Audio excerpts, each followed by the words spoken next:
sinabi ni President Bongbong Marcos, we cannot rush these cases. Sabi niya, we have to follow due process. Well, una, siguro sagutin ko yung we cannot rush. Ang isang ghost project, hindi mo irarush. Anong kailangan mong dokumento para hindi kasuhan yung ghost projects?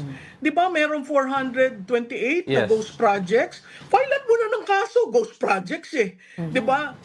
Common sense lang yun. It's Hindi mo obvious kailangan na ng forensic doon, no? O, pangalawa, tandaan mo, yung sinabi ni Angelo, no? 91 days na tayo since July 28.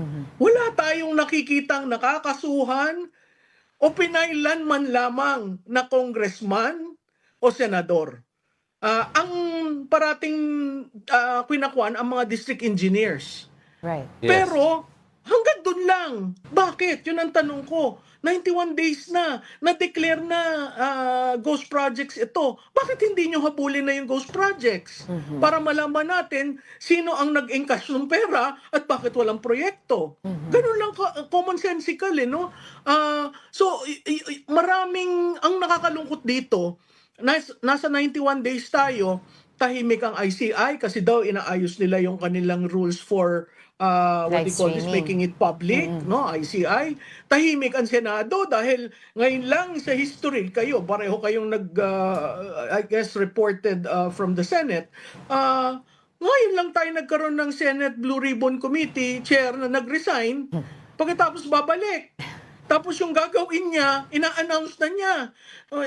Tapos sa House, wala na. So tahimik na. Tahimik in the forefront. Right. Ano nangyayari sa mahiya naman kayo? Right, 'Di ba? Tayo naghihintay kasi taxes natin maraming galit.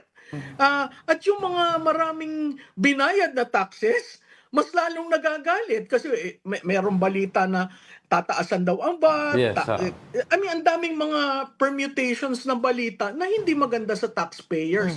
Alam mo, ang nakakalungkod dito, ang class revolt, huwag niyong hintayin. That's right. Kasi yung middle class talagang pigang-piga na eh.